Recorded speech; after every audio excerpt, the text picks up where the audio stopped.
So it's time for my Islay journey to continue, and this time it is a name that is really synonymous with the island. And in this review, I'm going to ask, is the 8 great?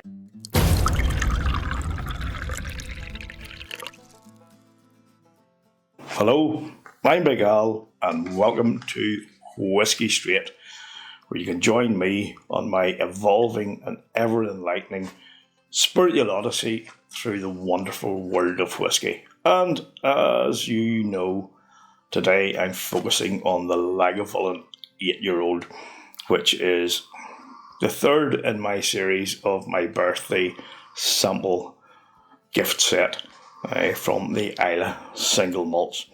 So before we get into this, what do we know about it? We know it's non-chill filtered, it's natural coloured, it's bottled at 48% ABV, and the recommended retail price is 56 quid. Although, given the time of year, you will, if you look online, get it on offer. As usual, all the links will be down below, so we'll just get right on into it and see what I am supposed to expect here now. So bear with me here, because I've got it up on the screen in front of me here, because my little dodgy old man eyes and varifocals don't always see what's written on the card. So what I really need for Christmas is like a Food Quig or a Ralphie big fuck off magnifying glass. Big fuck off magnifying glass. But anyway, on the nose, what I am supposed to get here is salted popcorn, honey roasted nuts, terry ropes, and light hints of freshly chopped cheddar with a touch of burnt sugar sweetness which lingers. If you happen to have a Lagavulin 8, please pour yourself a wee dram, join me in this, and we'll have a wee drink together, which is always the best way. Sláinte. So right off, it's all about the peat and the smoke. But given that it's Lagavulin, given that you were expecting a good punch of both, it's not a big smack in the face.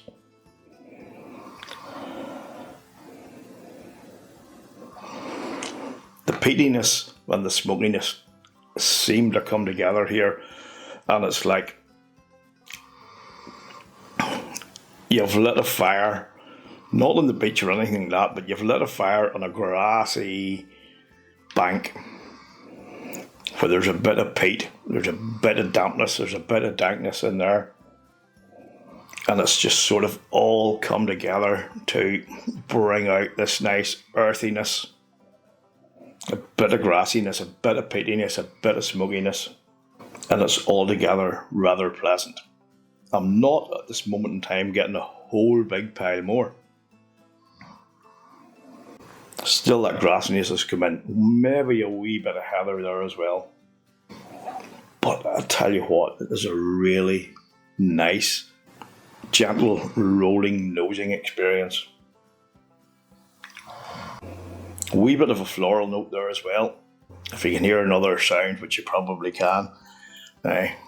Monty, my doggy's over here and he's flat out for the count and snoring, but at least he's not farting, which is a good thing, because that would really fuck up the nosing experience. But anyway, what else do they say on here?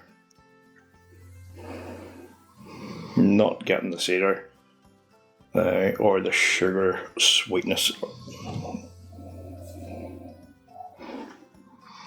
Maybe a wee bit of like burnt pork ends with a few wood chips thrown in there, like a nice, well done, properly professional barbecue. Oh God, and I wish it was a summer again, or I wish I had a barbecue hut. But anyway, we'll not go there right now, and let's get right into the palate. But before we do, let's have a look to see what the old notes say here regarding the palate.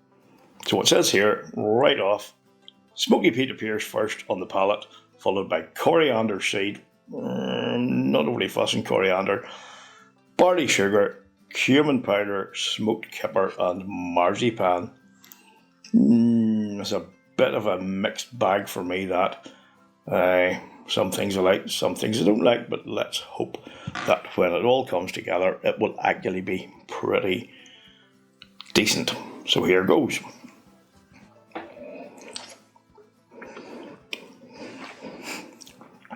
you know what? Straight off, I'm actually getting that smoked kipper thing.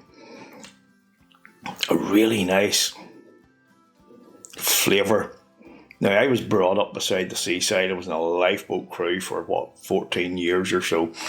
And I remember a couple of barbecues we had where the kippers were brought down, they were smoked, and you could just take them off. I was no good at it, but a couple of the guys were, where they could just rip them out, because kippers are full of bones, but you could just take them away from the bones if you knew what you were doing, and you could eat them, and you could just savour them and really enjoy them.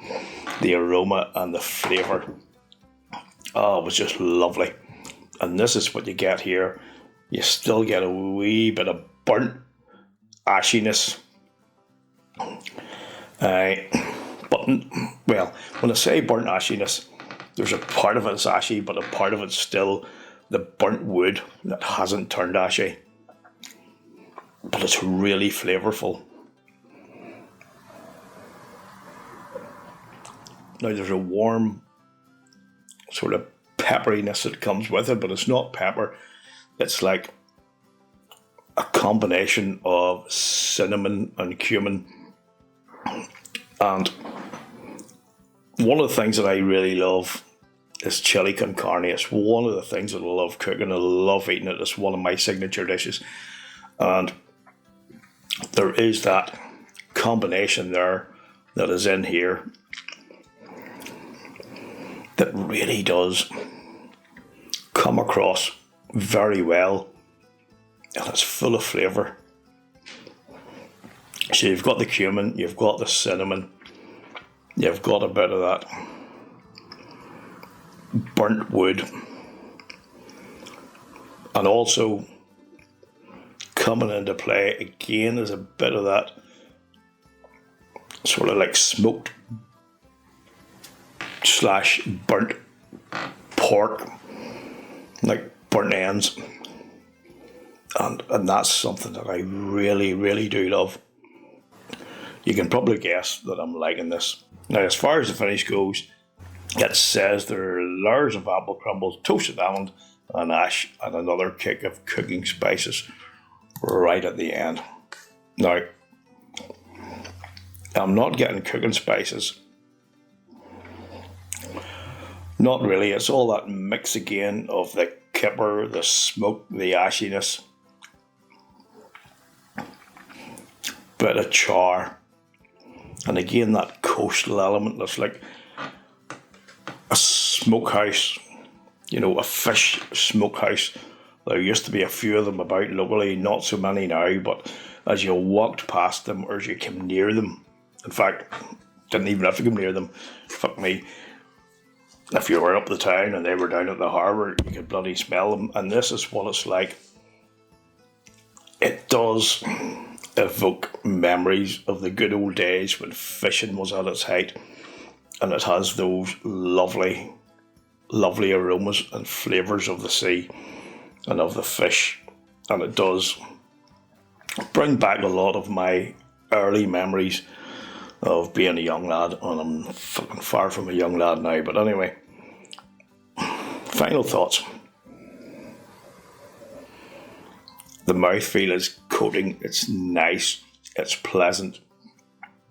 There's still a bit of a tinge of that cinnamon cumin going on, but it's nice, the peatiness and the smokiness. Now, for something that's a couple of points of ABV higher than the normal, it's in no way in your face. It actually brings out more flavours. It's a wee bit more robust. The flavours are rich, they're balanced. And you know what? I much prefer this over the Lagavulin 16. I think it's more balanced. The flavours are more to my liking. And to answer my earlier question, is the 8 great?